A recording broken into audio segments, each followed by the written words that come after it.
ආයුබෝවන් සුබ දවසක් වේවා කියලා ප්‍රාර්ථනා කරනවා ඔයාලා හැමෝටම. ඔයාගේ අද දවස මේ මොහොත ගෙවී ගිය පෙර දිනට වඩා සාර්ථක නම් ඔබ දැනටමත් සුවිශේෂ ජයග්‍රාහකයෙකු බව අමතක නොකරන්න. ඔබට තරගය ඇත්තේ ඔබ සමග මිස අන් අයෙකු සමග නොවන බව තරයේ ඔබ සිහි තබා ගන්න.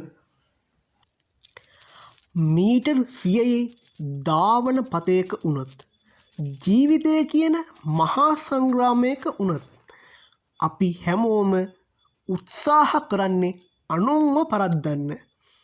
හැබැයි මතක තබා ගන්න ලෝකයේ දිනපු හැම මිනිසෙක්ම මුලින්ම පැරද්දුවේ තමන්වමයි.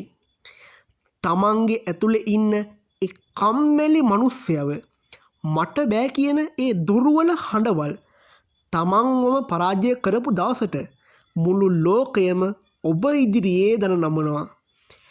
වැටෙන එක පරාජයක් නෙවෙයි. වැටිච්ච තැනම නැවතිලා ඉන්න එකයි පරාජය.